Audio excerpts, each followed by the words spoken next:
que hay involucrada en la redención, en la salvación del hombre. Así que espero que estén muy atentos y que el Señor nos ayude realmente a entregar esta palabra hoy. La serie que estamos considerando se llama Destinados para Reinar. Se trata de usted y de mí. Estamos destinados para reinar. Así que en este momento estamos en una etapa de preparación realmente. Los cristianos estamos en una etapa de preparación, porque nuestro destino tiene una tremenda responsabilidad y un tremendo privilegio, y es como esposa del Cordero, como esposa de Jesucristo, que es la iglesia, regir en el futuro junto con Cristo, gobernar junto con Cristo. Él es el rey, la esposa es la reina. Así que mucho de lo que Dios está permitiendo que pase en nuestras vidas hoy, aunque a veces no le veamos ningún propósito, aunque a veces no sepamos ni siquiera por qué está pasándome, por qué me está sucediendo, mucho de eso simplemente es la capacitación que Dios nos está dando, la formación que Dios está trayendo a nuestras vidas para el papel que tenemos ahora, en una manera, digámoslo, moderada, llamémoslo así, y en el futuro en pleno ejercicio de ese privilegio que es reinar juntamente con Cristo. Por eso el tema que hoy vamos a ver es cuál es la base legal de la autoridad que la iglesia tiene. El sábado pasado estuvimos hablando de la autoridad espiritual que Cristo le ha delegado a su iglesia. Estuvimos hablando de que como iglesia tenemos autoridad espiritual, y es una autoridad espiritual, óigame bien, que no le entrega a uno una organización religiosa o un cónclave de obispos o sacerdotes o nada. Es una autoridad que nos ha entregado Cristo directamente, porque Él es la cabeza y el Señor de la iglesia, y Él dijo: toda potestad me ha sido dada en el cielo y en la tierra. Y con esa potestad y con esa autoridad que tengo, le dice a la iglesia: les ordeno que ustedes vayan también y hagan la obra que yo les mando a hacer. O sea, eso se llama autoridad delegada. El Señor ha delegado en la iglesia la autoridad para que la iglesia vaya y gane las almas para el reino, para que la iglesia vaya y le ponga tate quieto a Satanás y a toda su organización, para que la iglesia vaya y libere a los oprimidos, para que la iglesia vaya y lleve luz a los ciegos, amén, para que la iglesia vaya y rompa las cadenas de los que están afligidos, y para que la iglesia haga discípulos en el nombre de Jesús en todas las naciones, dice el Señor. Esa es la comisión, la gran comisión que tenemos como iglesia. Para eso se nos dio autoridad, y debemos saber que la autoridad que tenemos no es para sentarnos encima de ella a dormir, sino que es para usarla, es para utilizarla. Pero entonces hoy vamos a ver cuál es la base legal que nosotros tenemos para ejercer esa autoridad, y esto nos va a dar mucha más seguridad. La idea es que los cristianos necesitamos realmente saber, y cada creyente, digamos, debe saber con absoluta certeza que el Calvario fue un triunfo glorioso y no una derrota estruendosa. Porque créanme, aún hay un gran sector del cristianismo que ve en la cruz una derrota. Ay, pobrecito, ahora estamos cercanos a Semana Santa, ¿cierto? Y en la Semana Santa, pues religiosamente se vuelve, digamos, a remover todo el asunto de la pasión del Señor, etcétera, ¿cierto? Y muchos ven eso de la pasión simplemente como: ay, pobrecito el Señor, cómo sufrió el Señor, cómo le dieron garrote al Señor, cómo sangró el Señor, pobrecito el Señor, ¿sí? Pero no entienden realmente lo que en verdad estaba pasando ahí, lo poderoso que es en realidad la muerte, el Calvario, el sufrimiento por el que el Señor estaba pasando y pasó. Así que es bien importante, es de vital importancia que como cristianos tengamos la absoluta certeza que cuando estamos viendo el Calvario, cuando estamos viendo la pasión de Jesucristo, y cuando lo estamos viendo a Él colgado allí en una cruz, muriendo y expirando, ¿sí?, estamos realmente viendo es una tremenda victoria, la victoria de los siglos realmente. estamos viendo es un triunfo poderoso, poderosísimo. Y allí está la base legal que nosotros los cristianos tenemos para ejercer esa autoridad que se nos ha sido delegada. Vamos a ver, dice en 1 Corintios 2, 6 al 8, dice así: sin embargo, hablamos sabiduría entre los que han alcanzado madurez. Y sabiduría, oiga bien, no de este siglo, o sea, no sabiduría de este mundo que venga de la mente humana, sino ni de los príncipes de este siglo, o sea, de los poderes espirituales demoníacos y satánicos que tienen influencia sobre este mundo, que perecen. A propósito, me encanta esa palabra allí, porque el apóstol no puso ni de los príncipes de este siglo, punto, sino que puso ni de los príncipes de este siglo que perecen. ¿Sabe qué quiere decir esa palabra en el original? Que están vencidos, que han sido derrotados, que van de capa caída. Son príncipes, amén. Son príncipes de este siglo. Se está refiriendo a poderes demoníacos, espiritualmente hablando, pero son príncipes demoníacos que están prácticamente, realmente, están vencidos, están derrotados. ¿Gracias a qué? Gracias a lo que pasó legalmente en el Calvario. Digámosle a la jurisprudencia divina. ¿Usted cree que Dios sabe de leyes? ¿Que Dios sabe de jurisprudencia? ¿No dice de Cristo que Él es abogado? El mejor abogado que hay. Mejor abogado que existe en todo el universo lo llama Jesucristo, nuestro abogado defensor.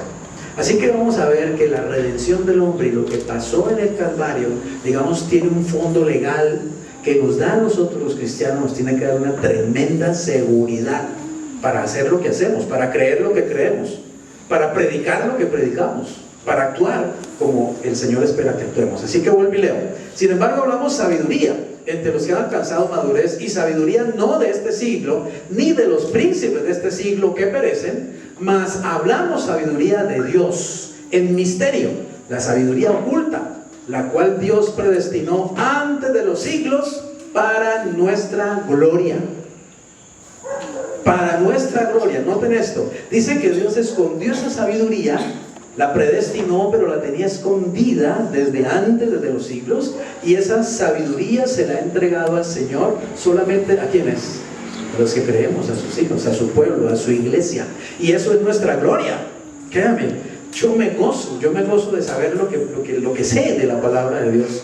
Lo que la palabra de Dios me ha hecho entender y me ha enseñado es mi mayor gloria, realmente. Es mi mayor gozo. Es lo que más me enorgullece conocer.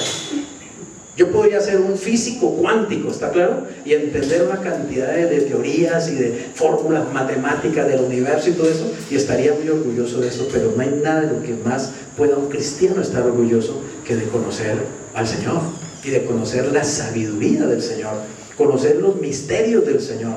Por eso realmente, pues digamos que esa buena tajada se la llevan sobre todo los cristianos, pero los cristianos que de verdad profundizan en la palabra, los que tienen ese espíritu de estudiar la palabra, los que tienen ese espíritu de comer de la palabra, de beber de la palabra. La mayoría se quedan solamente ahí ¿cómo diríamos?, en la superficie de la sabiduría de Dios, y está, bueno, ese es el promedio. Pero el cristiano que realmente quiere saborear los manjares profundos de la sabiduría de Dios, ese es el que se lleva la mejor parte, la mejor tajada, el que mejor disfruta y el que más seguro puede vivir, porque es el que sabe en dónde está parado, el que conoce la verdad. Conoceréis la verdad, y la verdad os hará libres.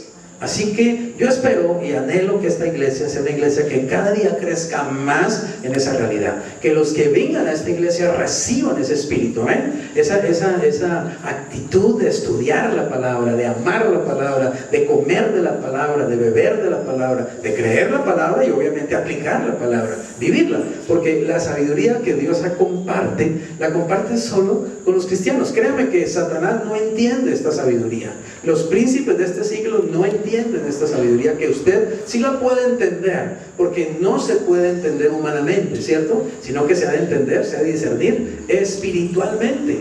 Sabiduría que no pueden entender las personas que no tienen a Cristo, porque para el hombre natural las cosas de Dios le son locura, pues no las puede entender. porque se han de discernir espiritualmente. Solo el que ha nacido de nuevo, el que ha nacido del Espíritu, la persona que es llena y anda en el Espíritu, es el que puede discernir la palabra, la profundidad, digamos, del mensaje de Dios, y puede, obviamente, digamos, vivir de acuerdo a esa realidad. Por eso dice, sabiduría oculta, la cual Dios predestinó antes de los siglos para nuestra gloria, oiga esto, la que ninguno de los príncipes de este siglo, ¿qué? Conoció. ¿Por qué? Porque si la hubieran conocido, si la hubieran entendido, oiga esto, nunca habrían crucificado al Señor de la gloria. En otras palabras, si Satanás hubiera sabido lo que a él le iba a pasar y a toda su organización cuando Cristo muriera en la cruz, Satanás sería el primero que hubiera salido con una pancarta a decir, no lo crucifiquen, no lo crucifiquen. Pero él fue el primer bocón que salió a decir, crucifícala, ¿cierto? Y puso ese mismo mensaje en las gargantas de los fariseos y de toda esa multitud, toda esa chusma que estaba allá, crucifíquenlo, crucifíquenlo, crucifíquenlo. Si los príncipes de este siglo hubieran sabido que ahí iban a firmar su derrota, jamás habrían crucificado al Señor de gloria. Pero es que así es la sabiduría de Dios, es maravillosa. Dios, a través de lo más débil, del momento en que Cristo fue más vulnerable, más débil, que era como un corderito, ¿cierto? Como dice la Biblia, un cordero que enmudeció y no abrió su boca. En el momento en que fue más débil es cuando más fuerte era realmente, y fue el momento en que le asestó a Satanás y a toda su organización y a todo su reino el golpe mortal, espiritualmente hablando. Y eso tiene una base legal que podemos nosotros usar. Necesitamos conocer entonces el aspecto legal de la victoria de Cristo en su muerte y resurrección. Para conocer el aspecto legal del Calvario, lo mejor es ir primero, irnos a Génesis, comenzar por el comienzo, por el principio. La autoridad delegada sobre Adán y la caída, obviamente, el fracaso que tuvo Adán. En Génesis 1:26, oiga lo que dice. Entonces dijo Dios, hagamos el hombre a nuestra imagen, conforme a nuestra semejanza, y señoree en los peces del mar, en las aves de los cielos, en las bestias, en toda la tierra y en todo animal que se arrastra sobre la tierra. Noten que en primer lugar Dios habla en plural, no habla en singular. Ahí no dice dijo Dios haré, sino dijo Dios hagamos, porque Dios está hablando con el Padre, con el Hijo y con el Espíritu. Ahí está la Trinidad produciendo la creación de todo lo que existe. Y Dios Padre le habla al Hijo diciéndole, hagamos al hombre a nuestra imagen, conforme a nuestra semejanza. Sabemos que el hombre tiene una tremenda dignidad, ¿cierto? Fue diseñado, creado a la imagen de Dios. ¿Dónde está esa imagen? ¿En qué consiste esa imagen? La imagen es en el alma. En el alma. En la personalidad está la imagen. Es decir, ¿en qué nosotros somos una imagen de Dios? En el sentido de que Dios tiene un alma, tiene una personalidad. Dios es persona, Dios el Padre es persona, Dios el Hijo es persona, Dios el Espíritu Santo es persona, porque piensa, siente y decide. ¿Está claro? Es decir, tiene pensamientos, tiene sentimientos y tiene voluntad. Dios hizo participar al ser humano de lo mismo. Dios nos dio un alma, es decir, la capacidad de pensar, de sentir y de decidir. Nos hizo personas. Dios no le dio esa capacidad a los animales no son personas, las plantas no son personas, los minerales no son personas. El único ser que Dios dotó de una personalidad es el hombre. Dios lo hizo a su imagen, pero también dice esto, mire, no solo imagen, sino también ¿a qué? A semejanza, semejanza. ¿En qué está la semejanza? En lo que dice al siguiente, dice, y señoree en los peces del mar, en las aves de los cielos, etcétera, etcétera. Es decir, ¿en qué está la semejanza? En que Dios puso al hombre como Señor. Amén. Señor de la tierra, Señor de la creación. Así como Él es Señor de todo, los ángeles y los hombres incluidos y toda la tierra, al hombre lo puso como Señor en la tierra, cabeza en la creación. Así que le dio al hombre una tremenda dignidad. Lo hizo a su imagen, es decir, le dio un alma, una personalidad, y lo puso en semejanza, es decir, lo hizo Señor, que el hombre podía señorear. Ahora mire, ¿sobre qué podía señorear el hombre? Le dijo: señoree en los peces del mar, en las aves de los cielos, en las bestias, en toda la tierra y en todo animal que se arrastra sobre la tierra. ¿Saben cómo se llama eso? Dios le estaba dando al ser humano un poder legal, un título legal para ser el Señor de la tierra. Se lo entregó Dios en el paraíso a Adán. El título legal para ser el Señor de la tierra, señorear, gobernar, tener autoridad sobre toda la creación.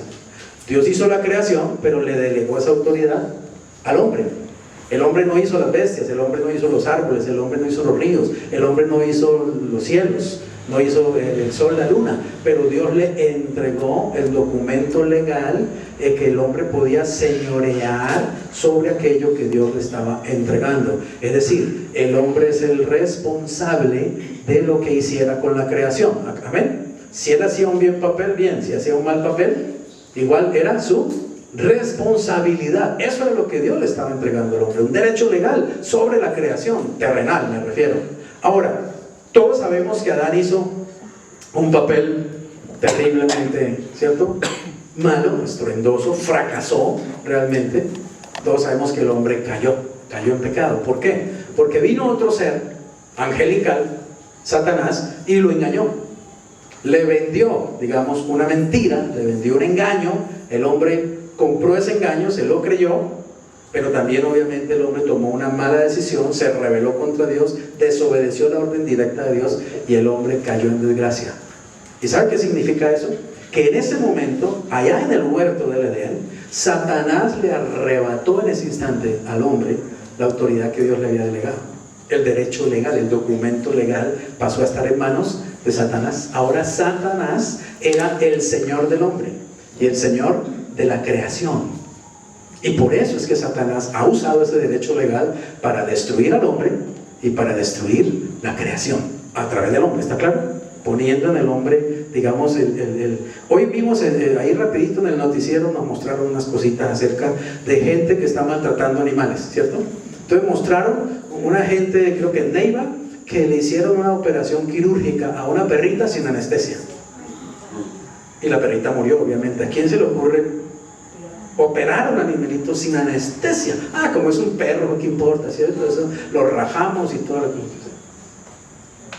Mostraron a otro que con una pala cogió al perrito y le dio con una pala y casi pues lo desbarata, lo despedaza. O sea, la crueldad que los seres humanos, ¿cierto?, tenemos con los animales. Oiga, Dios nos entregó los animales a nosotros los seres humanos para que los cuidemos, ¿cierto? Nos hizo más inteligentes, nos dio poder sobre ellos. No es para que usemos ese poder para destruirlos, sino para amarlos, para protegerlos, para respetarlos inclusive. Un gato merece el respeto, un loro merece el respeto, un perro merece el respeto, como criatura de Dios que es. Pero ¿qué hacemos nosotros con esa autoridad que tenemos? Vaya perro inmundo, quítese de aquí, ¿cierto? Y al gato desde el tercer piso.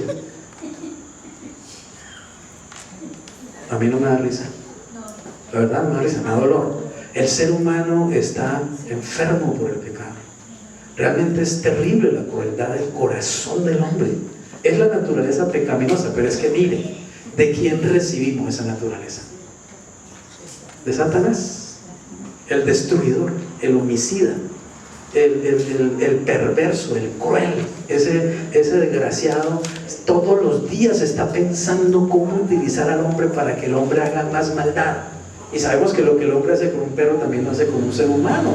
Por eso estamos viendo un aumento terrible de la maldad en el mundo, ¿cierto? Porque Satanás está trabajando para que el hombre cada vez destruya más y se autodestruya, ¿cierto? Métete alquitrán y humo y toda la cosa, métetelo allá adentro, ¿cierto? Y métete bazuco y clávate heroína y haz esto y al otro, y usa tu cuerpo en promiscuidad sexual, en todo tipo de cosas vergonzosas. ¿Para qué? Para que te destruyas, para que te vuelvas una basura.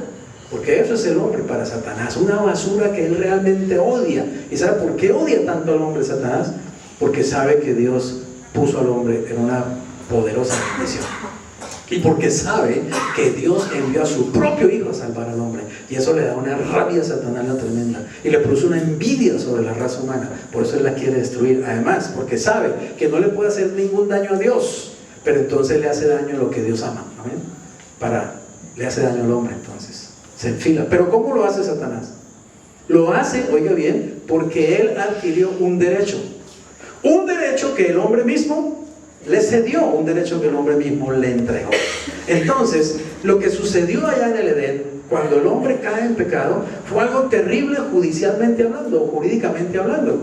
Y es que por engaño, Satanás por engaño se hizo el acta, digamos, ¿sí? O el documento legal de las escrituras, digámoslo así, de propiedad sobre el hombre y sobre la creación que Dios le había delegado. Ahora, note una cosa, uno diría, bueno, y cuando Satanás, yo me acuerdo cuando yo no era cristiano, yo pensaba así, de esta manera. Yo decía, bueno, y si Dios vio que Satanás llegó y engañó al hombre y tal, y lo hizo caer en pecado, Dios, ¿por qué no vino inmediatamente, cierto? Y cogió a Satanás y ya, y lo destruyó. ¿Puede hacer eso Dios con Satanás? Claro, claro que Dios lo puede hacer. Pregunta, ¿por qué no lo hizo? ¿Sabe por qué? Porque legalmente Dios no lo podía hacer. Porque Dios le había delegado al hombre, amén, esa autoridad. Y era el hombre el que tenía que decidir qué hacía con esa delegación. Si la ejercía en obediencia a Dios o se la entregaba a un enemigo como lo hizo. Dios, oiga bien, no podía pasar por encima del hombre y despojar a Satanás. ¿Me entender? Porque legalmente Dios hubiera actuado indebidamente. No hubiera actuado de acuerdo a la justicia divina. ¿Entendemos eso? Miren, a uno le da rabia, eso hablamos con mi esposa y con mi hija en el comedor ayer, ¿cierto? A uno a veces le molesta, por ejemplo, el sistema judicial, ¿cierto? Y sobre todo el sistema judicial colombiano, que es tenaz. ¿Cómo hay un tipo que violó a la niña, la masacró y la mató? Y todo el mundo supo, y todo el mundo sabe que es el violador y es el asesino. Y la justicia viene y lo sienta, y lo primero que hace es empezar a darle prebendas. ¿Sí? Mire, es que si usted se declara culpable, entonces le damos rebaja de penas. Se empieza a negociar. A negociar con un asesino, con un violador, con un homicida, con un degenerado que todo el mundo sabe que es culpable, que todo el mundo lo vio. ¿Me va a entender? La vida de esa niña ya no vale nada, es negociable la vida de esa niña. Y empiezan a darle que rebaje penas. Y que si usted acusa a los otros, pues no, le quedamos debiendo, mejor dicho. ¿Sí? ¿Y qué le provoca? ¿Quiere que lo pongamos en la cárcel o lo ponemos en la casita? ¿Usted qué piensa? ¿Lo mandamos para la casita a que vea televisión, a que viva allá bien, sabes? Increíble esa justicia en Colombia, así, sinceramente dan ganas de llorar. Me perdona ahí la futura magistrada, pero ella misma sabe que así es. O sea, es una justicia que a veces, sinceramente, es ridícula, que le da todas las prebendas al que hace el mal, que le da todas las prebendas al malo, mientras que los que hacemos lo bueno a veces nos sentimos realmente desprotegidos. ¿Me hago entender? Desprotegidos. El tipo me roba el celular y entonces yo voy y denuncio, ¿cierto? Y el tipo ya me vio la cara y ya sabe quién soy yo, y resulta que lo denuncio y lo meten preso una noche de calabozo y el otro día está suelto buscando y va a pegarme una puñalada. ¿O no? ¿Por qué? Entonces, ¿por qué? Entonces la gente no denuncia y dice, yo que voy a dar la cara ya a denunciar, a echarme una culebra encima. Y no me echo solo la culebra al tipo, me echo a los socios y hasta a la familia.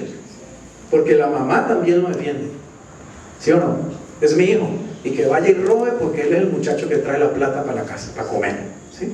Así somos, o sea, no hay conciencia de justicia, no hay conciencia de muchas cosas. Entonces, a uno le molesta, ¿cierto? Que digámoslo así, el criminal tenga tantos derechos, pero sabe una cosa, de todas maneras los tiene que tener, son derechos legales. ¿Está claro? Nadie es culpable hasta que se le pruebe lo contrario. Entonces la justicia tiene que traer al asesino y tratarlo inicialmente como un inocente, porque nadie es culpable hasta que se lo comprueben. Y por eso es que usted sabe que hay una cantidad de gente en la calle que todo el mundo sabe que es un criminal, pero está tranquilo en la calle porque no ha habido pruebas. No hay pruebas. ¿Con qué? Meterlo a la cárcel o con qué hacerlo pagar la pena. Entonces uno dice, caramba, la justicia de todas maneras es complicado. Mire, una persona que rompe, que infringe la ley, un asesino, un violador, lo que sea, tiene el derecho a la defensa, por ejemplo. Tiene derecho a un juicio, ¿está claro? Y a un juicio legal, donde se le venza en juicio y se pruebe que él sí es el asesino, sí es el homicida, sí es el ladrón, aunque todo el mundo ya sepa que lo es. Pero hay que probárselo legalmente, ¿está claro? Y entonces, como hay una serie de leguleyadas y una serie de vericuetos en la ley y de callejones, ¿qué se llama? Cerrados en la ley y todo, muchos se paran de eso. Aquí en Colombia a menudo uno escucha, ¿cierto? No, fulano de tal que se robó los 30.000 millones de tal empresa, ya salió libre por cumplimiento, ¿por qué? Por vencimiento de términos. ¿Qué es vencimiento de términos, doctora? Si entiendo que es un tiempo en el que hay que presentar las pruebas, ¿cierto? Y si en ese tiempo no presentan las pruebas, bueno, como 4 tiempos, el tipo queda libre. Entonces los abogados dilatan y dilatan y dilatan y dilatan y dilatan el asunto hasta que se vencieron los términos. Y el niño, feliz en la calle, y nadie lo puede, porque ya es cosa juzgada, algo así, ¿cierto? Ya lo juzgaron por eso, entonces nadie le puede echar mano, qué sé yo. Bueno, yo no entiendo muchas cosas, no soy un abogado, pero estoy tratando de comparar eso con la justicia de Dios, ¿está claro? Con la jurisprudencia divina. Entonces noten esto, Dios es el juez del universo, ¿está claro? Una criatura creada por él, un querubín, Satanás, engaña a otra criatura hecha también por él, le quita por engaño el derecho que Dios le había entregado a él, el documento legal, y Dios no puede ir a arrebatárselo al ángel así nomás. ¿Entienden eso? Dios tiene que, oigan bien, Dios tuvo que buscar un modo legal de vencer a Satanás y quitarle nuevamente el derecho y ponerlo nuevamente en las manos del hombre. Pero Dios tenía que hacerlo de una manera legal. Dios no podía simplemente destruir a Satanás o quitarle, arrebatarle esa autoridad y volverse a entregar al hombre, porque estaría Dios abusando de su investidura, abusando de su poder, de su divinidad. Y Dios no hace nada en contra de sus propias normas, de sus propias leyes. Y así pasa, ¿cierto? Por ejemplo, miren, el ejército de Colombia, por lo menos en el papel, ¿no? En una guerra, el ejército de Colombia tiene que actuar de acuerdo a unos acuerdos internacionales de la guerra, ¿cierto? Los países han hecho acuerdos de cuestión de la guerra. Por ejemplo, no se puede usar napalm como usaron en Vietnam, o no se puede usar ciertas armas, no se puede tener cierto tipo de estrategias, lo que sea, porque no está de acuerdo a las normas de la guerra, ¿está claro? Pero la guerrilla no pelea de acuerdo a esas normas, porque la guerrilla no reconoce esas normas, le importan un pito esas normas. Entonces la guerrilla puede poner minas quiebra-pata, la guerrilla puede hacer emboscadas de este tipo, ¿me hago entender? Entonces es terrible cuando unos tienen que luchar, ¿cierto?, obedeciendo las normas, mientras que el otro puede luchar llevando de todas las normas por encima. Este es el caso, ¿está claro? Este es el caso de Dios y Satanás. Dios tiene que luchar de acuerdo a todas las normas de jurisprudencia divina, y Satanás lucha llevando de todo por delante como le dé la gana. Sin embargo, hay una ley en el universo. El bien finalmente siempre va a triunfar sobre el mal, ¿está claro? No importa el enemigo cuántas cosas haga, cuántas cosas invente, cuántas trampas cometa, ¿está claro? Y no importa si el contendiente está peleando siguiendo todas las normas, aplicando toda la normatividad, finalmente siempre el bien vencerá al mal. Finalmente siempre la luz resplandecerá sobre las tinieblas. Por eso la Biblia nos dice: hagan siempre lo bueno, ¿está claro? Hagan siempre el bien. Hay cristianos que caen en la trampa de hacer el torcido, de hacer el dañito por aquí, de hacerlo porque es que esto es lo que funciona. Se equivocan. El torcidito le va a funcionar acá, aquí, le va a funcionar, pero 3 pasos allá se le va a volver una desgracia y una maldición. ¿Me hago entender? Por eso la Biblia dice: hagan siempre el bien, hagan lo recto, vivan de acuerdo a la luz, vivan de acuerdo a la verdad. El cristiano que anda rectamente tendrá el respaldo de Dios. El cristiano que anda torcidamente, el Señor le dirá: que le vaya bien, papito, pero yo no lo respaldo. Conmigo no cuente, yo no estoy ahí en ese negocio. ¿Estamos claros? Entonces es mejor tener el respaldo de Dios. Es mejor actuar en la autoridad del Señor. Es mejor actuar en la luz, actuar en la verdad. Y eso es lo que ha hecho siempre Dios y lo que hizo Jesucristo. Entonces note una cosa: El hombre cayó obviamente en desgracia, ¿cierto? Romanos 6:16 dice lo siguiente: ¿no saben que si se someten a alguien como esclavos para obedecerle, son esclavos de aquel a quien obedecen, sea del pecado para muerte o sea de la obediencia para justicia? El hombre se convirtió en un esclavo del pecado, en un esclavo de Satanás, en un esclavo de la carne, en un esclavo de la muerte. Eso fue lo que le trajo el resultado de entregarle a Satanás el título legal de autoridad que Dios le había dado. Es necesario entonces encontrar un miembro de la raza humana que pudiera arrebatarle a Satanás la autoridad perdida, sin violar los principios universales de justicia.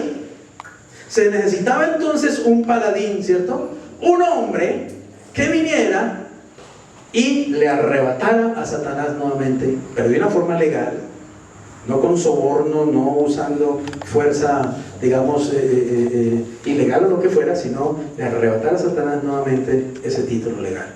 La pregunta era, ¿qué hombre estaba capacitado para hacer eso? Ninguno. En la raza humana ninguno. ¿Por qué? Porque toda la humanidad quedó bajo la esclavitud de Satanás. Toda la humanidad quedó manchada con el pecado. Entonces Satanás podía, digamos, exhibir ese documento, ¿está claro? Y decir, a ver, ¿quién me lo va a quitar? A ver, ¿usted me lo va a quitar? ¿O usted va a venir a quitármelo? ¿Usted me lo puede quitar? Nadie me lo puede quitar, ¿está claro? Porque todos ustedes legalmente ahora son mis esclavos. Todos ustedes quedaron ahora bajo mi poder. ¿Y quién me entregó esa autoridad? Me la entregó Adán, que era la cabeza de todos ustedes y a quien Dios le había entregado esa autoridad. Entonces el diablo por muchos siglos, ¿está claro? Por muchos siglos el diablo se paseó como un vencedor, exhibiendo el documento legal. Y él decía, yo tengo el derecho legal a destruirlos a ustedes. Yo tengo el derecho legal a hacerles la vida miserable. Yo tengo el derecho legal a destruir la creación. Voy a contaminar los ríos, voy a contaminar las montañas, voy a contaminar el aire, voy a destruir la creación, los animales, lo que sea. Y ustedes me tienen que obedecer, son mis esclavos. Yo puedo hacer con el mundo lo que a mí me dé la gana. Y ¿saben una cosa? Legalmente Dios no podía rebatirles. ¿Está claro? Porque en realidad Él se tomó ese derecho, le cedieron ese derecho, le cedió el derecho a quien lo tenía. Entonces se hacía necesario un hombre que pudiera venir y enfrentar a Satanás y legalmente arrebatarle eso que él con engaño se había hecho, digamos, se había apropiado. La pregunta es, no había ningún hombre. Entonces la raza humana estaba evidentemente condenada a vivir bajo esa potestad satánica y a vivir en derrota, en miseria y en condenación eterna. Pero ustedes saben la respuesta, ¿cierto? Ustedes ya conocen la verdad. Ustedes saben que Dios encontró una manera de hacerlo, y una manera legal de hacerlo, y una manera extraordinaria, una manera maravillosa de hacerlo. Yo le alabo todos los días al Señor, de verdad le doy gracias todos los días a Dios por haber hecho lo que hizo, por haberse craneado, digámoslo así, hablando humanamente, haberse craneado semejante solución. ¿Cuál es la solución que Dios encontró? La encarnación de Cristo. Despierte y escuche esto. Dios encontró la solución en la encarnación de Cristo. Ahí está la solución. Oiga lo que dice Gálatas 4:4-5. Pero cuando vino el cumplimiento del tiempo, ¿qué hizo Dios? Dios envió a su Hijo, nacido de mujer y nacido bajo la ley. ¿Para qué? Para que redimiera, es decir, volviera a libertar a los que estaban bajo la ley, a fin de que recibiéramos la adopción de hijos. Dios, oiga bien, Dios no nos podía volver a adoptar como hijos. Dios no podía darnos su protección, Dios no podía darnos su bendición, porque en medio estaba Satanás escribiendo un derecho legal sobre nosotros. Dios ya no tenía el derecho legal, ¿está claro? Y Dios no podía pasar por encima de lo que Él mismo ha establecido, de la justicia, de la jurisprudencia de Dios, de la ley de Dios. Entonces Dios ya tenía ideado un plan. Dice que de antes de la fundación del mundo, y era enviar un hombre perfecto llamado Jesucristo. Pero para que Cristo pudiera ser hombre, tenía que nacer ¿de quién? De una mujer. No podía nacer de una tortuga ni nacer de un ángel. Tenía que nacer de una mujer para poder tener ¿qué? una naturaleza humana. Entonces, ¿cuál fue el papel de María? El papel de María fue prestar su vientre alquilado, ¿cierto? Eso ya existía, fíjense, desde la época del Señor, vientre alquilado, ¿cierto? El Señor alquiló el vientre de María para poner allí, ¿quién? Poner allá a su hijo. Y que su hijo, en ese vientre, formara la parte física. En María se formó la parte física de Jesús, no la parte divina. ¿Está claro? Ella no dio a luz a Dios. Ella dio a luz a un hombre, a Jesús. A un hombre de carne y de sangre, con ojos, con manos, con pies, con hígado, con riñones, con corazón, con cerebro, ¿está claro? Pero un hombre que también tenía que dormir, comer, ir al baño, hacer todas las cosas normales de un ser humano. Un hombre que también tendría las debilidades de un cuerpo humano, ¿está claro? Un cuerpo que también se cansaba, que también se debilitaba, un cuerpo que también manaba sangre cuando lo herían. En otras palabras, Jesús tuvo en todo el sentido de la palabra un cuerpo humano en todo el sentido de la palabra. Él fue un hombre en todo el sentido de la palabra. Tanto es así que el libro de Hebreos dice que Él fue tentado en todo, según nuestra semejanza. Es decir, como hombre, Él fue tentado con todas las tentaciones que cualquier ser humano también puede sufrir. En otras palabras, Jesús se estaba colocando, óigame bien, siendo Dios, al hacerse humano, en realidad, Él se estaba colocando en un estrato inferior y se estaba colocando también, digámoslo así, en una capacidad inferior. Yo digo, le estaban dando a Satanás toda la ventaja, ¿está claro? Sinceramente se la estaban poniendo facilita a Satanás, que Dios sea un hombre y venga en la debilidad humana a enfrentar a este enemigo, que es un espíritu, y que es un espíritu con muchos recursos y muy astuto y maligno, ¿sí? Dios le estaba dando una tremenda ventaja. ¿Saben por qué? Porque Jesús, aunque es Dios, Jesús nunca usaría su poder divino, ¿está claro?, para defenderse de Satanás, para salirle adelante en algo. Jesús tenía que enfrentar a Satanás como hombre, ¿está claro? No lo podía enfrentar como Dios porque, pues, ¿qué chiste sería? Que sería, digamos, ilegal que Dios lo hiciera de esa manera. Tenía que ser un hombre el que enfrentara a Satanás, porque fue un hombre el que le entregó a Satanás el derecho a través de la tentación, ¿está claro? Y del pecado. Y este hombre, Jesús, el Hijo de Dios hecho hombre, encarnado, nacido de mujer y nacido bajo la ley, sería el único, oiga bien, que podría redimirnos, que podría libertarnos de esa esclavitud. Ahora, Satanás tenía una tremenda ventaja, y es la siguiente: Satanás hubiera podido hacer con Jesús lo mismo que hizo con Adán, ¿está claro? Lo hubiera podido también engañar y lo hubiera podido, digamos, empujar a que él desobedeciera a Dios. Note una cosa: Adán fue creado perfecto en el sentido moral, ¿claro? Adán no tenía pecado, era perfecto moralmente hablando, y sin embargo Satanás lo pudo engañar y lo pudo poner en contra de Dios. Ahora venía el segundo Adán, por eso se le llama a Cristo en Corintios el segundo Adán, porque es el segundo hombre que vino a esta tierra siendo moralmente perfecto. Nació de una mujer, pero no tenía el pecado morando en él, no tenía la naturaleza pecaminosa. Por eso es que no se usó a José y a María. Si él hubiera nacido de José y María, Jesús hubiera sido un humano común y corriente, con el mismo pecado de todos nosotros, y no hubiera podido calificar como nuestro Salvador. Pero el plan maravilloso de Dios fue hacerlo nacer de una virgen, para que él tuviera su naturaleza moral perfecta, pero también tuviese una naturaleza humana perfecta. Así que la teología dice ciertamente acerca de Jesús: Él es Dios de Dios perfecto, y Él es hombre de hombre perfecto. Increíble. Solo ha habido uno de ese estilo, de esa producción. Alguien que siendo Dios sea hombre, y alguien que siendo hombre sea Dios a la misma vez.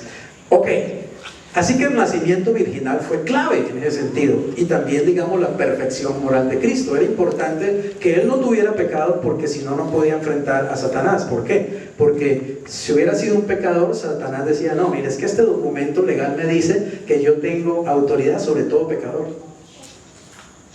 ¿Pero tendría autoridad sobre Cristo? Nunca la tuvo, jamás la tuvo. ¿Por qué? Porque Jesús jamás pecó. Nunca hubo pecado en Cristo. Así que Satanás nunca tuvo autoridad sobre Jesucristo realmente. Nunca pudo ejercer una legítima autoridad sobre Jesús, porque Jesús nunca pecó. Por eso Jesús dijo: ahora viene el príncipe de este mundo, pero él nada tiene en mí. O sea, él nada tiene que hacer conmigo. Él no tiene ninguna autoridad. Él es el príncipe de este mundo, pero sobre mí no es ningún príncipe, no tiene ningún derecho legal. Mire, ayer preparando este tema precisamente me pasó algo curioso que lo puedo usar como una ilustración. Y es que el vecino está haciendo un tremendo galpón ahí al lado para hacer una bodega, ¿cierto? Nos pidieron el permiso de poder poner un andamio acá, se lo dimos, y ellos han hecho un trabajo, etcétera. Y ayer vimos un obrero que pasó por acá y pasó con unas latas grandísimas. Las latas se usan para impermeabilizar, para la humedad. Y cuando lo vemos con Marilena, es que está poniendo esas latas, pero hemos dicho, nos iban a volver esta parte de acá un rancho de latas, ¿sí? Pero grandísima la lata, nos tapaba todas las tejas y salía hasta acá. Y además se prendía de ese muro. No, eso era una cosa horrible. Yo me iba a sentir viviendo en un rancho de latas, sinceramente, ¿cierto? Entonces voy yo y le digo al obrero, mira, discúlpame, pero eso que estás haciendo está muy feo, hermano, y yo no lo veo necesario poner tanta lata. Entonces me dijo algo, mire, el maestro me dijo que lo haga así. ¿Entienden lo que es autoridad legal? La autoridad le dijo que lo hiciera así. El maestro me dijo. Pero entonces, ¿cómo le contesté yo? No, es que su maestro no me manda a mí ni manda en mi casa.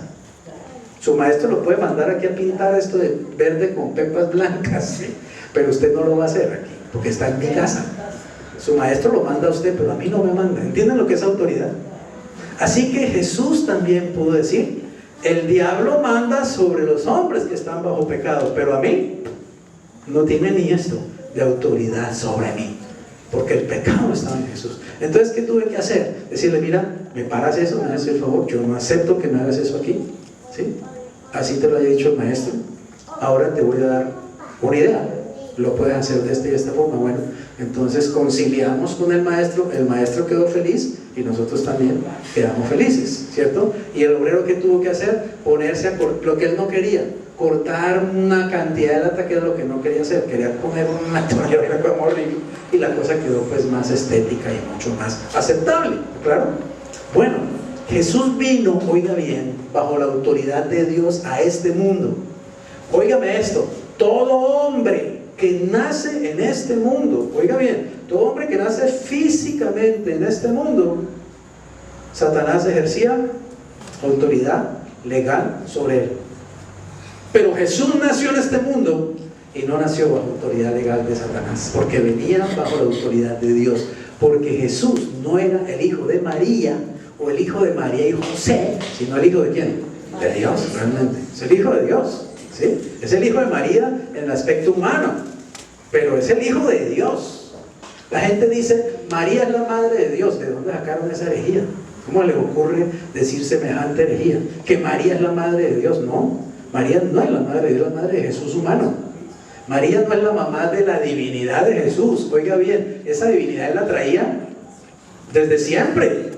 Desde siempre. Siempre estuvo en el espíritu de Jesús la divinidad. María no parió a Dios. María parió la parte humana de Jesús, prestó el vientre para que ahí se formara el cuerpo, las células, los órganos, el corazón, los riñones, el hígado, la piel, los ojos. Pero nunca se formó Dios en el vientre de María. Dios ya estaba desde la eternidad. Dios no puede tener mamá. ¿Eso saben de dónde viene? De la mitología griega, de la mitología romana. Esos dioses sí tenían mamá, y tenían papá, y tenían hijos también, y se multiplicaban. Entonces, de esa teoría, digamos, de esa mitología, el romanismo vio que eso estaba muy bueno, ¿cierto? Esa idea de que, pues, la mamá de Dios, imagínense, y pues le metieron eso al romanismo. Entonces, María es la madre de Dios. Error, búsquelo en la Biblia a ver si en algún momento dice eso. María es la madre de Jesús, es la madre de la parte humana de Jesús. La parte divina siempre la tuvo. ¿Qué mujer puede parir divinidad? ¿Alguna puede parir divinidad? La mujer pare humanidad, obviamente. Entonces, bueno, son herejías que están en la doctrina de las iglesias y que la gente se las come porque no lee la Biblia, porque no investigan la Biblia, ni siquiera usa la lógica realmente a veces, y simplemente van repitiendo lo que oyen y van creyendo lo que les dicen. Ahora, Jesús pudo decir esto en Juan 8:46. ¿Quién de ustedes me redarguye de pecado? Imagínense. Solo Cristo le pudo parar frente a una multitud y decirles, ¿quién de ustedes a mí me redarguye de pecado? A ver, venga alguno y dígame pues. ¿Quién pudo decirle? Nadie. No había pecado en Jesús. Así que Él era el hombre perfecto. Era el el paladín ideal para enfrentar a este archienemigo mentiroso y poderoso y vencerlo. Así que Satanás, ¿qué debía hacer? Debía impulsar o debía persuadir a Jesús a romper la comunión con su Padre y rebelarse contra su voluntad. La única oportunidad que tenía el diablo ahora era de poder empujar a Jesús, como hizo con Adán, a que desobedeciera a su Padre, a que rompiera la comunión con Dios y desobedeciera. Y eso trató de hacerlo durante toda la vida y el ministerio de Jesús. Así que la tentación fue la estrategia de Satanás. Aunque tenía todos los recursos de la divinidad a su disposición, Jesús combatió a Satanás simplemente como hombre no caído. En el desierto conocemos la tentación, ¿cierto? Satanás por lo menos hay un registro de 3 tentaciones en el desierto. La más relevante en este caso que estamos hablando es la que está en Lucas 4, 5 al 8. Dice: le llevó el diablo a un alto monte y le mostró en un momento todos los reinos de la tierra. Y le dijo el diablo: a ti te daré toda esta potestad y la gloria de ellos. O sea, las riquezas y el poder y la fama que implica ser rey de todos esos reinos. A ti te daré toda esta potestad y la gloria de ellos, porque a mí, oigan esto, lo que dice Satanás, y se lo está diciendo a Cristo en su propia cara, se lo está diciendo al Hijo de Dios en su cara, porque a mí me ha sido, ¿qué? Entregada. ¿Qué está diciendo Satanás que le fue entregada a él? Toda la potestad y toda la gloria de todos los reinos del mundo. Por eso en el satanismo, los satanistas lo adoran a él como el rey del mundo. Inclusive se va más allá, le dicen el rey del universo, el gran señor, ¿cierto? Satanás. Y él se pavonea.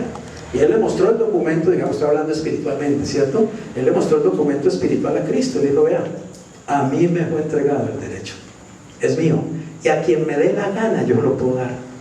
Así que le propongo un negocito: arrodíllese, me adora y yo le entrego a usted. Pregunta: ¿Jesús venía a recuperar ese documento?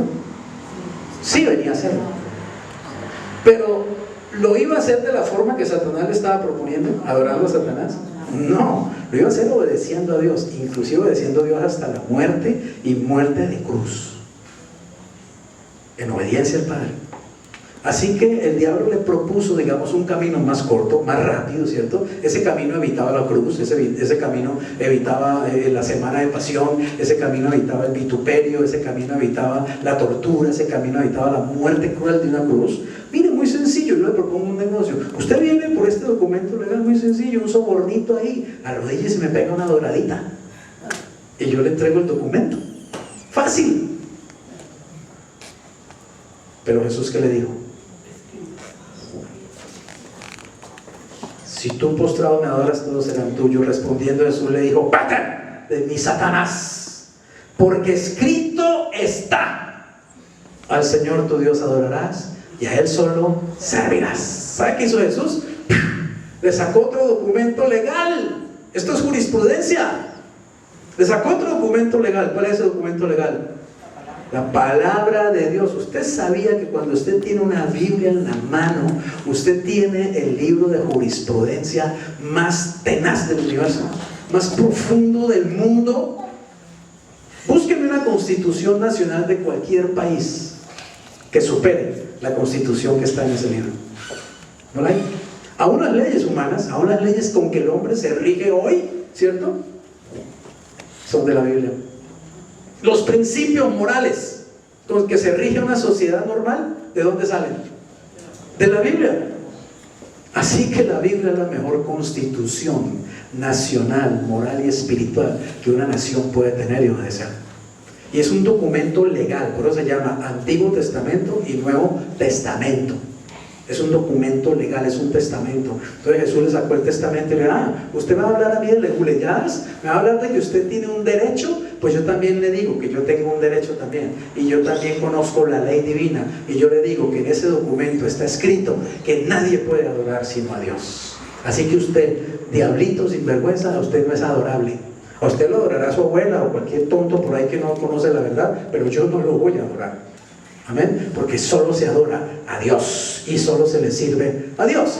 Así que entonces Satanás tuvo que usar otro recurso que es muy clave, créanme. Este recurso es increíble y lo he visto funcionar en Colombia también, lo he visto en los noticieros todo el tiempo. ¿Cuál recurso? La acusación. El buscar testigos, ¿qué? Testigos falsos. ¿Usted ha visto cómo funciona la justicia en Colombia, no? Que hay un cartel de testigos falsos. Personas que le pagan. Y entonces a mí me pagan, y yo no conozco a Wilson de nada, yo ni sé quién es Wilson, pero a mí me pagaron para que dijeran que yo lo vi a él matando a otra persona. Y yo voy y lo digo, pues me van a pagar. Yo voy y lo digo, terrible. Eso usó Satanás, la acusación.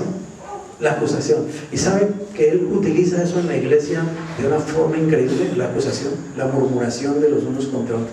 La desconfianza que él pone del cristiano con el otro cristiano, la desconfianza que pone de esa iglesia con la otra iglesia, de ese pastor con el otro pastor. No, el pastor de allá, a mí no me da buena espina el pastor, a mí me huele, que ¿se entiende? Y es una murmuradera, y es una criticadera, y es una división permanente, porque el enemigo está actuando, es astuto. Es astuto, y él usó este elemento, se llama la acusación. Es lo que dice Marcos 3, 1 al 2, dice: otra vez Jesús entró en la sinagoga, y había allí un hombre que tenía seca una mano. ¿Y qué hacían? Le acechaban. Eso es lo que hace el diablo, ¿no? ¿No dice Efesios 6? Que el enemigo acecha, está al acecho permanentemente. Le acechaban para ver si en el día de reposo le sanaría. ¿A fin de qué? De poder acusarle. El diablo sabía que por el lado espiritual no podía enfrentar a Jesús. Amén. Sabía que por el lado legal tampoco lo podía vencer. Entonces él dijo: voy a buscar gente que lo acuse. Voy a usar a los seres humanos. Y encontró pues ¿cómo se llama? Encontró una mano de obra maravillosa que se llaman los religiosos de Israel, ¿sí? Los sacerdotes y escribas de Israel. Religiosos que jamás se habían convertido a Dios, que nunca se convirtieron al Señor, y mucho menos a Cristo. Y fueron un caldo de cultivo excelente que Satanás usó todo el ministerio de Jesús para perseguirlo, para acecharlo, para calumniarlo, para dar falso testimonio, etc. Y dice, y los principales sacerdotes le acusaban mucho. Esto es cuando él está ante Pilato. Otra vez le preguntó Pilato diciendo: ¿nada respondes?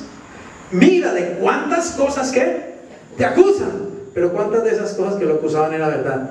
Ni una sola era verdad, todas eran falsas. Mas Jesús ni aún con eso respondió, de modo que Pilato se maravillaba. Marcos 3:15, 3-5.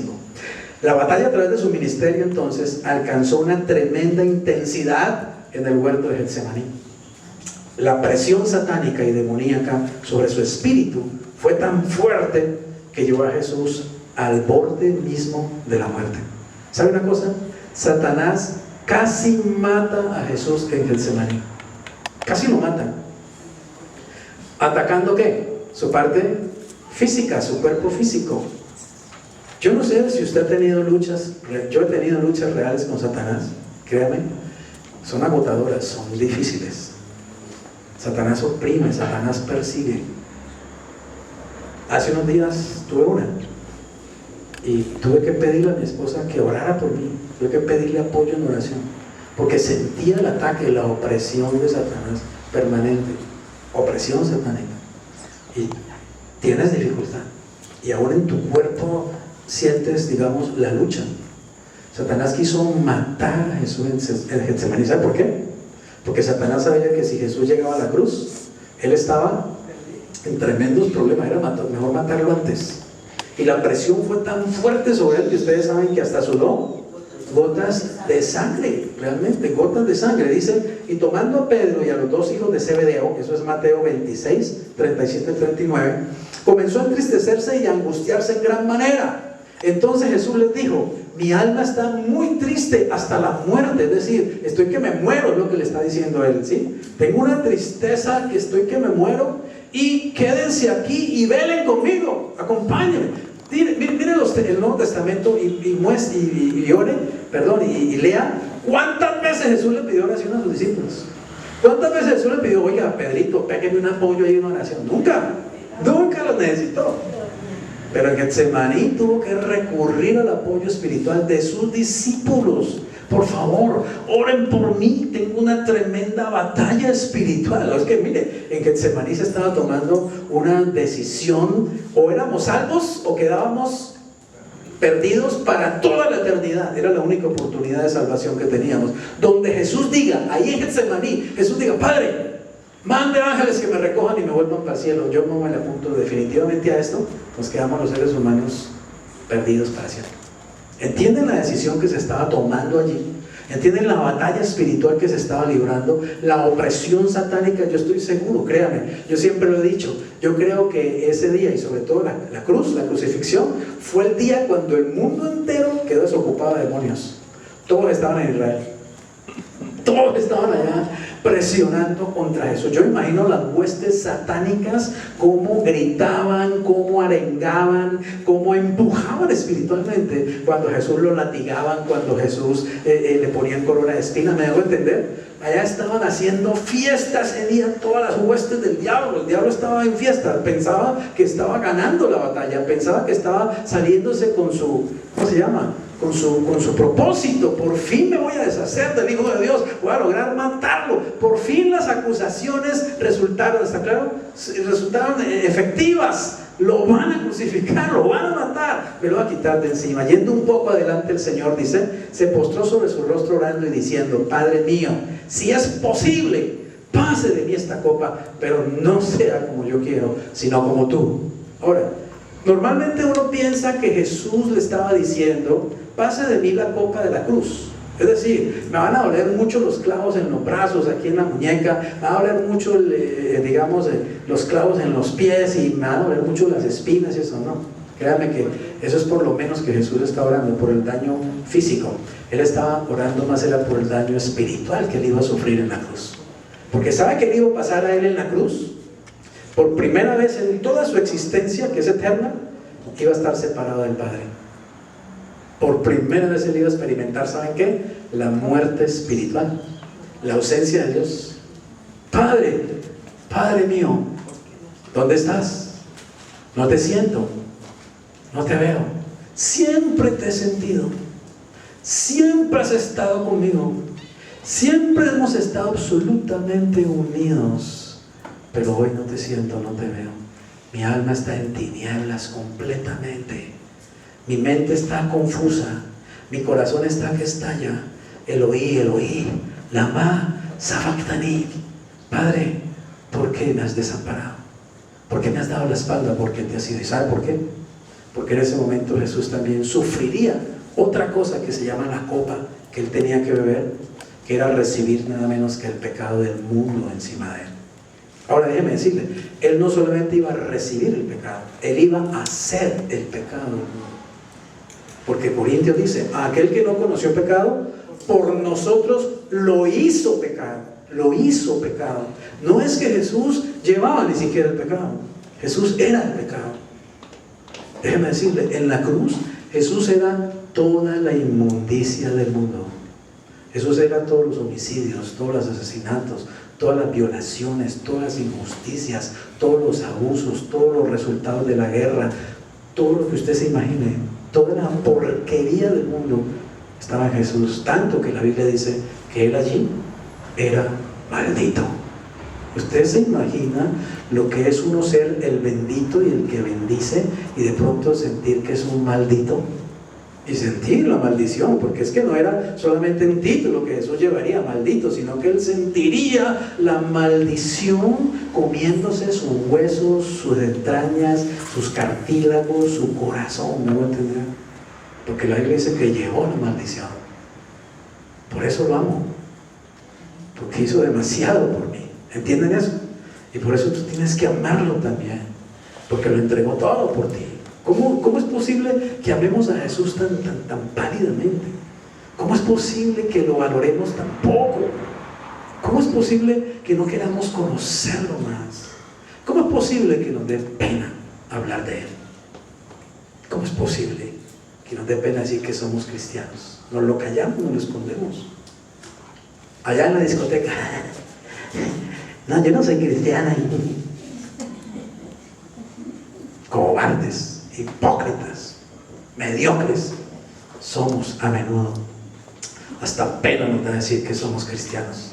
Y a él no le dio pena estar colgado desnudo, porque el trapito que le pintan los pintores es por respeto a la figura del Señor, pero era en pelota que estaba el Señor ahí colgando, para que su suplicio fuera todavía peor, para que su vergüenza y digamos su desprecio fuera aún mayor. Lo colgaron desnudo completamente, y Él llevó eso por usted y por mí, para salvarnos a nosotros, para poderle arrebatar legalmente a Satanás ese derecho que Él se había tomado con trampa.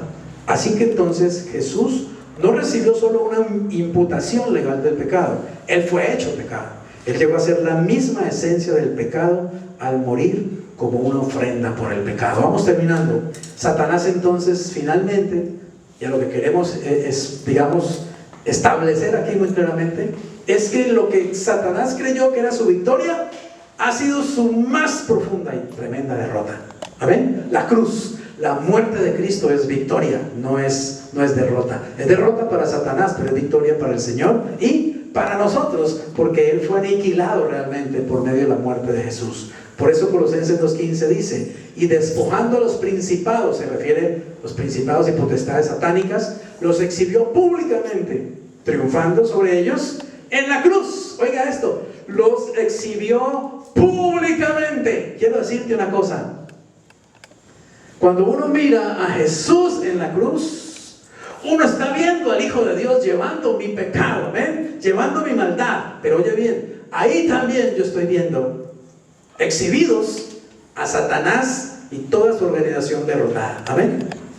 Eso puedo ver espiritualmente en la cruz. Ahí está la derrota de Satanás. ¿Sabe qué hacen los satanistas? En sus reuniones y en sus misas negras y toda esa cuestión. Cogen un crucifijo y hacen cosas que no le voy a mencionar, que una mujer satánica hace con un crucifijo, que un hombre homosexual hace con un crucifijo, en una reunión satánica. Orinan sobre él, defecan sobre él, se paran sobre los crucifijos y se burlan. Los satanistas creen que la cruz es la derrota de Jesús y la victoria del diablo. Pobres imbéciles ciegos.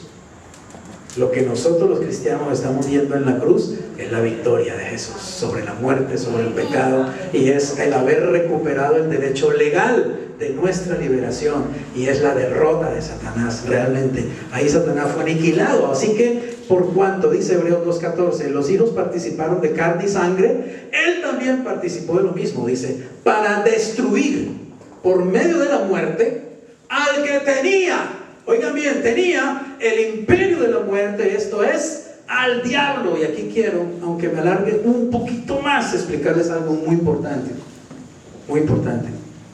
Es lo siguiente, miren. Dice que Satanás tenía ¿qué? El imperio de la muerte, ¿cierto? Y Jesús dijo que Satanás es homicida desde el principio. ¿Quién fue el que inspiró a Caín a matar a Abel? ¿Quién cree que estaba ahí? Satanás. Él es homicida desde el principio. Satanás, digamos, ha ejercido la autoridad de la muerte y el asesinato y el homicidio sobre los hombres por siglos. No es que necesariamente Satanás lo mate directamente a la persona, sino que usa a un hombre para que mate a otro hombre. Pero detrás de ese asunto está el diablo, ¿está claro? Inspirando y motivando y toda la cuestión. Así que él es el responsable legal, digámoslo así, espiritual, del homicidio en la tierra. Por eso le digo homicida, y homicida desde el principio. Pero hay un detalle, noten esto.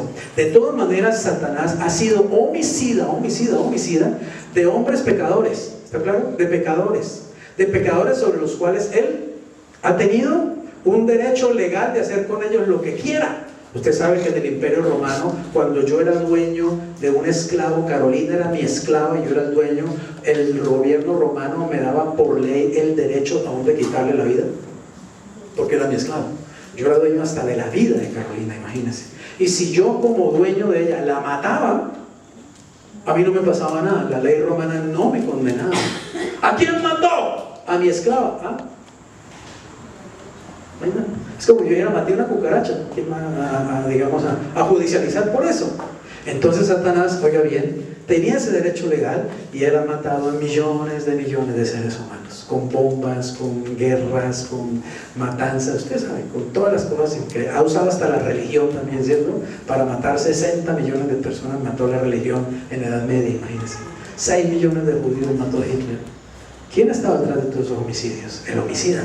Pero un detalle, Satanás no sabía que llegaría el momento en que metería las patas como nunca, porque mataría, por primera vez, mataría a un inocente, a uno que no tenía pecado. Oigan bien, a uno sobre el cual él no tenía ningún derecho legal. Entonces, al impulsar a la muerte de Jesús, ¿cierto? Al impulsar a las multitudes a que pidan que lo crucifiquen, al impulsar a estos judíos religiosos a pedir que lo crucifiquen, al impulsar al imperio romano a usar su ley y su imperio para matarlo, Satanás estaba cometiendo el peor error de toda su historia, la peor estupidez que pudo haber cometido. Por eso leímos al principio, si las potestades de este siglo hubieran conocido eso, nunca habrían crucificado al Señor de gloria. Satanás no sabía que crucificando a Jesús se estaba realmente pegando el tiro de gracia al mismo. Estaba firmando su sentencia de muerte para siempre, de destrucción en el lago de fuego que arde con azufre. Porque él es bruto, él cree que es muy inteligente, pero a Dios nunca le va a salir adelante, jamás le va a salir adelante. Así que la herencia que Adán había perdido fue restaurada ¿por quién? Por el triunfo del crucificado. Entonces, lo que queremos establecer aquí es lo siguiente, y téngalo muy claro, llévese esto. Si de todo lo que he hablado hoy, sé que he hablado largamente, y espero que me entienda, ¿cierto? Si de todo lo que he hablado usted se lleva solamente esto, valió la pena esta conferencia. El hecho es que al morir Cristo en la cruz, al tomar el pecado de todo el mundo, ser sepultado y resucitado, Jesús legalmente, oiga bien, le quitó por fin el derecho legal que Satanás le había quitado a Adán. ¿Estamos claros?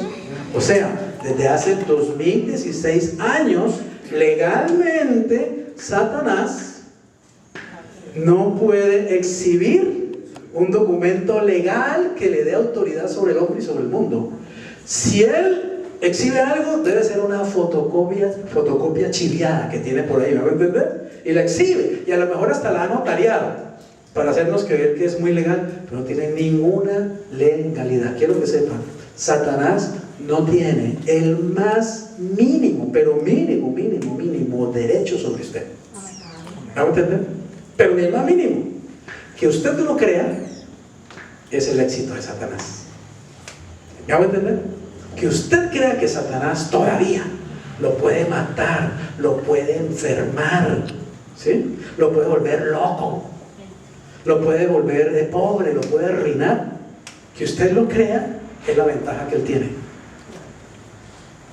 Pero usted estará creyendo una mentira, un engaño. Pero es que él es el maestro del engaño. A él lo vencieron, a él le quitaron documento legal y él tiene una fotocopia por ahí toda trasnochada y todavía saca el pecho y todavía dice: yo tengo el derecho legal sobre ti, Wilson. Yo soy el Señor del mundo, yo soy el Señor de ustedes. ¿Señor de quién? Pedazo de idiota. Mi Señor es Jesús. Y cójale el papelito y rómpale y hágalo comer. Sencillamente, porque usted tiene autoridad sobre él. Quiero que lo sepa, usted tiene autoridad sobre él. Y cuando usted lo crea, la va a usar. Y cuando usted crea, la va a vivir.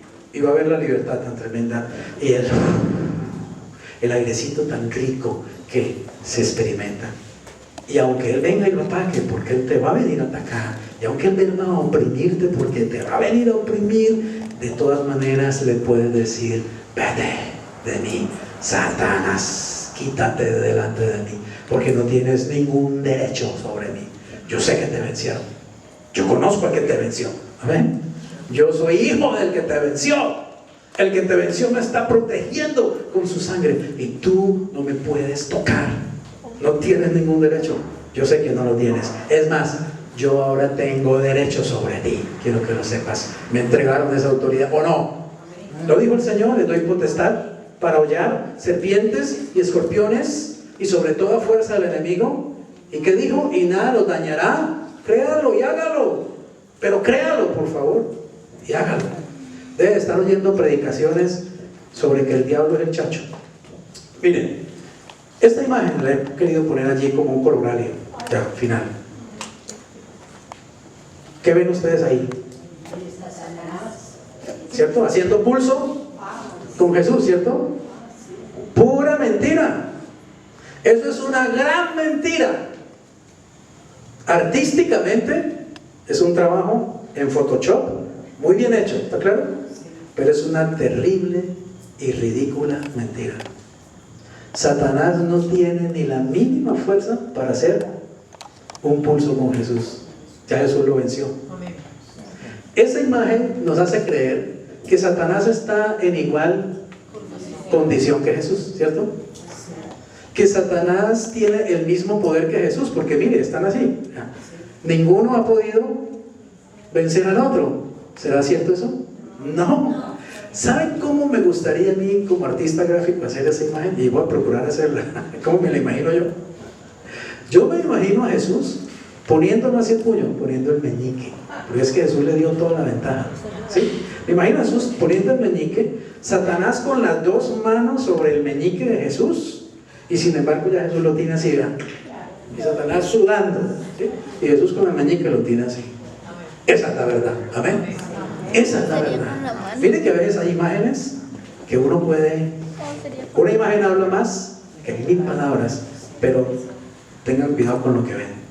Las imágenes muchas veces traen un tremendo engaño, y Satanás vende esa idea de que Él es igual a Dios, de que Él está en la misma autoridad, que Él está en la misma posición, que Él tiene la misma fuerza. Es mentiras. Él es un ser derrotado, Él es un ser vencido, Él es una cucaracha que está pisada bajo el talón de Jesús. Así dijo la profecía en Génesis, ¿cierto? Tú le dirás en el calcañar, pero Él te aplastará la cabeza. Y eso ya pasó hace 2016 años. Cuando me está fregando mucho, como en estos días, yo empiezo a sacarle el documento legal.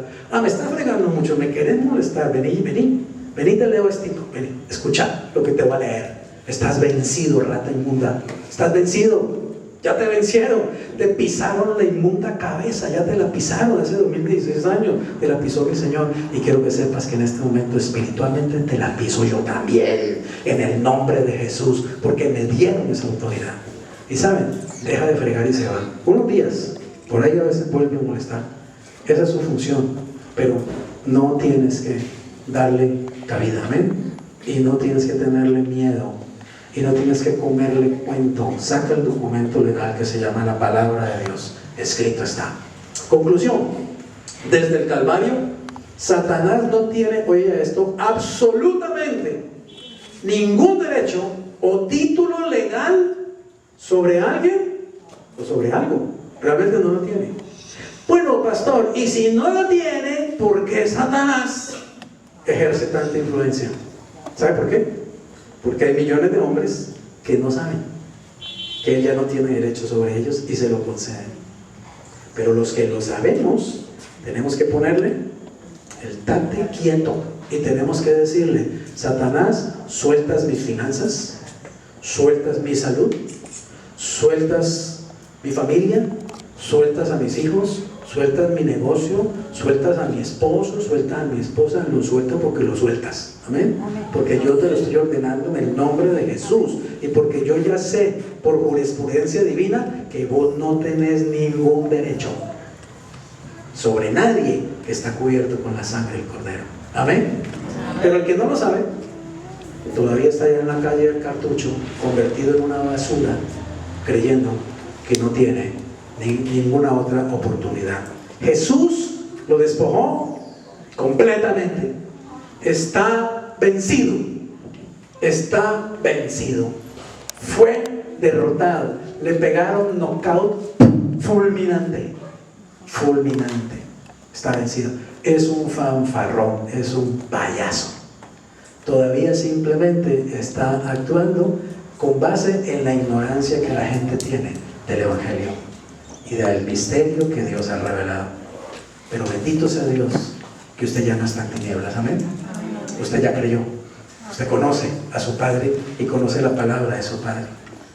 Tome esa palabra todos los días y viva en libertad, y ejercite la autoridad que usted le dieron para ser libre y para liberar a otros. Oremos.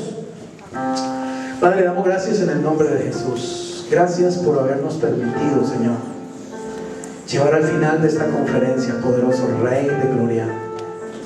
Es tu victoria, Señor, en la cruz del Calvario sobre Satanás y sobre todas las potestades de este siglo.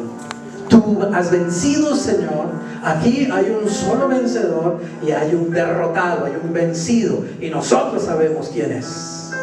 Padre, gracias, porque la verdad nos da derecho legal, Señor, para vivir en autoridad, en santidad, en poder, en libertad, en gozo de tu Espíritu Santo, Papito Dios. Gracias porque le arrebataste, Señor Jesús, a este enemigo la autoridad legal que Él le había arrebatado a nuestro padre Adán.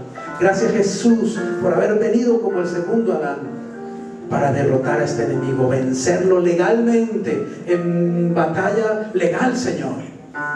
Y ahora sabemos que Él no tiene ningún derecho. Haga esta oración conmigo, dígale: Jesús, yo me sujeto por la fe a tu autoridad que me bendice, me protege, me guarda y me unge. Voluntariamente acepto tu señorío, tu poder, tu derecho legal sobre mí, sobre lo que soy y sobre lo que tengo. Renuncio a Satanás y a todas sus obras. Me declaro libre, completamente libre de su poder que alguna vez pudo ejercer sobre mí. Satanás, en el nombre de Jesús, a ti te digo que tú no tienes ningún poder, ninguna autoridad sobre mí. No tienes poder sobre mi mente, sobre mis emociones, sobre mi voluntad, sobre mi cuerpo, sobre mi trabajo, sobre mi familia, sobre mis finanzas. Ninguna autoridad, en el nombre de Jesús, porque ya te fue quitada, te fue arrebatada. Te declaro vencido, te declaro derrotado para siempre, en el nombre poderoso de Jesús. Y en el nombre de Jesús pongo mi pie sobre ti, en la autoridad del nombre de Jesús. Y ninguna fuerza de tu reino podrá dañarme, porque así está escrito, así lo ha dicho el que es tu Señor y es mi Señor, Jesucristo, el Hijo de Dios, el vencedor. Amén. Amén. Amén. Gloria a Dios.